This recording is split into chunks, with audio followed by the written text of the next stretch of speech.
कहानी की शुरुआत होती है लंदन शहर से, जहां एक अंडरग्राउंड रेलवे प्रोजेक्ट के दौरान खुदाई करते समय मजदूरों को जमीन के नीचे कुछ चौंकाने वाला मिलता है। एक प्राचीन कब्रिस्तान जो सैकड़ों ताबूतों से भरा होता है। यह खबर मीडिया में आग की तरह फैल जाती है और इतिहासकारों का मानना होता है कि यह जगह कभी लंदन का सबसे बड़ा कब्रिस्तान रही होगी। ब्रिटिश प्रोडिजियम संस्था के प्रमुख डॉक्टर हेनरी जेकिल खुद इस रहस्य की जाँच की जिम्मेदारी लेते हैं। जब वे वहाँ पहुँचते हैं तो उन्हें कब्र की दीवारों पर अजीब सी प्राचीन इजिप्शियन लिपि में कुछ लिखा दिखाई देता है। वह जल्द ही समझ जाते हैं कि यह कोई आम कब्रिस्तान नहीं बल्कि इतिहास के एक छुपे हुए अध्याय का दरवाजा है। एक ऐसी प्रिंसेस की कहानी जिसे इतिहास से मिटा दिया गया था। उसका नाम था प्रिंसेस आमनेट। आमनेट मिस्र के राजा की पहली संतान थी और राज्य की एकमात्र वारिस भी। वह बुद्धिमान, ताकतवर, शासन योग्य थी, लेकिन उसकी किस्मत तब बदल गई जब उसके पिता ने दूसरी शादी की और एक पुत्र पैदा हुआ। अब राज्य का वारिस वही बन गया।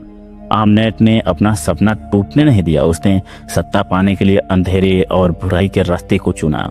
वह मौत के देवता सेठ की उपासना करने लगी। अपने इरादों को पूरा करने के लिए उसने एक शैतानी अनुष्ठान किया जिसमें सेठ खुद प्रकट हुआ और उसे एक रहस्यमय खंजर सौंपा। जैसे ही आमनेट ने उस खंजर को अपनाया, उसका शरीर एक दानवी शक्ति से भर गया। फिर उसने उस खंजर का इस्तेमाल कर अपने पिता और सौतेले भाई की हत्या कर दी। उसकी योजना थी सेठ को इंसानी सज देकर उसे इस दुनिया में पुनर्जीवित करना। लेकिन इससे पहले कि वह इस अनुष्ठान को पूरा कर पाती, राजा के सैनिकों ने उसे पकड़ लिया। उसे जिंदा मम्मी बना दिया गया और मिस्र की सरहदों से दूर रेत और अंधेरे में हमेशा के लिए दफना दिया गया। इधर लंदन में मिले रहस्यमय कब्रिस्तान पर रिसर्च चल रही तो दूसरी ओर मेसोपोटामिया में दो अमेरिकी सैनिक निक मार्टन और उसका साथी सार्जेंट क्रिसवेल एक चोरी किए गए प्राचीन नक्शे के सहारे एक उजड़े गांव में पहुंचते हैं। नक्शा उन्होंने एक आर्कियोलॉजिस्ट जेनी हेस्ली से चुराया था। निक और वेल को उम्मीद थी कि इस जगह पर कोई पुराना खजाना या बेशकीमती जवाहरात मिलेंगे, लेकिन जैसे ही वे गांव में दाखिल होते हैं, वहां के रहने वाले अचानक हिंसक हो जाते हैं और इन पर हमला कर देते हैं। स्थिति बेकाबू हो जाती है और डर के मारे वेल अमेरिकी आर्मी को हवाई मदद के लिए बुला लेता है। हेलीकॉप्टर से की गई फायरिंग में हमलावर भाग जाते हैं, लेकिन इस गोलीबारी में जमीन धंस जाती है और एक बड़ा गड्ढा बन जाता है। उसी समय वहां पहुंचती है जेनी हेस्ली, जो उस नक्शे की असली मालिक थी। जैसे ही वह निक को देखती है, उसे जोरदार थप्पड़ मारती है और नक्शा वापस मांगती है, लेकिन निक टाल मटोल करता है। इन सब के बीच जेनी उस गड्ढे को देखती है और अंदाजा लगाती है कि यह कोई साधारण जगह नहीं बल्कि यहाँ नीचे कुछ बहुत कीमती और रहस्यमय चीजें दफन है। यूएस आर्मी के कर्नल ग्रीनवे जेनी को रिसर्च के लिए 2 घंटे का समय देते हैं। जेनी निक और वेल को लेकर उस गड्ढे में नीचे उतरती है। अंदर जाकर उन्हें चारों ओर मरकरी पारा फैला हुआ मिलता है। निक के ऊपर मरकरी की कुछ बूंदें टपकती है, जिसे देखकर जेनी बताती है कि प्राचीन इजिप्ट में मरकरी का इस्तेमाल बुरी आत्माओं को दबाने के लिए किया जाता था। थोड़ा और आगे बढ़ने पर उन्हें मरकरी से भरी एक कुआं दिखाई देती है और आसपास के माहौल से यह स्पष्ट होता है यहाँ किसी को कैद किया गया था, न कि सम्मान पूर्वक दफनाया गया था। इसी बीच निक को एक रस्सी दिखाई देती है जो कुएं से लगी हुई थी। बिना सोचे समझे वह उस रस्सी पर गोली चला देता है। रस्सी टूटते ही मरकरी के कुएं से एक भारी और रहस्यमय ताबूत बाहर निकल आता है, लेकिन इसी के साथ वहाँ भयानक मकड़ियों का झुंड निकलता है और उनमें से एक मकड़ी वेल को काट लेती है। वेल की हालत बिगड़ने लगती है। इधर निक जैसे ही ताबूत की ओर देखता है, उसे अजीब सी विजन देखने लगते हैं। उस विजन में एक रहस्यमय महिला प्रिंसेस आमनेट उससे कहती है, तुमने मुझे आजाद किया है और अब मैंने तुम्हें चुन लिया है। जेनी निक को होश में लाती है और फिर सभी उस रहस्यमय ताबूत को एयरक्राफ्ट से लेकर रवाना हो जाते हैं। एक रेतीला तूफान उड़ता है, लेकिन वे सब इससे बाहर आ जाते हैं। शुरुआत में सब सामान्य लगता है, लेकिन मकड़ी के काटने का असर अब वेल पर दिखने लगता है। वो धीरे धीरे आमनेट के वश में आ रहा था। अचानक वेल ताबूत के पास पहुंचता है और कर्नल ग्रीनवे पर चाकू से हमला कर उन्हें मार देता है। फिर वो बाकी लोगों पर झपटता है, लेकिन निक उसे गोली मार देता है, जिससे वेल मारा जाता है। इसी दौरान कौओं का झुंड एयरक्राफ्ट पर हमला कर देता है और जहाज क्रैश होने लगता है। निक जेनी को पैराशूट से बाहर धक्का देकर उसकी जान बचा लेता है, लेकिन खुद क्रैश में फंस जाता है। अगले सीन में जेनी को खबर मिलती है कि सभी मारे गए हैं। वो मुर्दा घर में निक की लाश की पहचान के लिए पहुंचती हैं। वहीं निक जो मृत पड़ा था अचानक जिंदा हो जाता है बिना एक भी चोट के। वो उलझन में होता है कि वो मरा था या जिंदा है। तभी उसे वेल की आत्मा दिखाई देती है जो कहता है, तू जिंदा है पर जल्द ही पछताएगा कि काश तू मर गया होता। उसी वक्त जेनी पहुंचती है और सभी निक को जिंदा देखकर हैरान रह जाते हैं। तो जहां एयरक्राफ्ट क्रैश हुआ था वहां जब पुलिस पहुंचती है तो एक पुलिस वाला गलती से वह ताबूत खोल देता है। इसमें प्रिंसेस आमनेट की मम्मी बंद थी। ताबूत खुलते ही आमनेट धीरे धीरे पुनर्जीवित होने लगती है। इधर मुर्दा घर से लौटने के बाद निक अजीब महसूस करता है, वह कंफ्यूज रहता है। जेनी उसे समझाती है कि वो एक आर्कियोलॉजिकल ग्रुप के लिए काम करती है और एयरक्राफ्ट से जो ताबूत मिला था उस पर लिखे संदेश से पता चला कि इसमें प्रिंसेस आमनेट बंद थी। अब उनका मिशन है उस खास खंजर की तलाश करना जिससे आमनेट मृत्यु के देवता सेठ को इस दुनिया में लाना चाहती थी, लेकिन खंजर से जुड़ा चमकता मणि अभी तक गायब है। जेनी बताती है कि हाल ही में इंग्लैंड में जो कब्रिस्तान मिला था वहां से उस मणि के मिलने की उम्मीद है। वो एयरक्राफ्ट हादसे और इन घटनाओं को जोड़कर सोचती है कि शायद उन्होंने देवता को नाराज कर दिया है, लेकिन निक इन बातों पर ध्यान नहीं दे पा रहा था क्योंकि उसे हर जगह वेल की परछाई दिख रही थी। घबरा कर वह वॉशरूम चला जाता है। वहां भी उसे वेल की आत्मा दिखाई देती है जो कहता है अब हम श्रापित हो चुके हैं और वही करेंगे जो आमनेट चाहेगी। निक डर कर बाहर आता है और तभी उसे एक परछाई और फिर सैकड़ों चूहे दिखने लगते हैं। वे उस पर हमला करते हैं लेकिन जेनी आकर उसे बचा लेती है।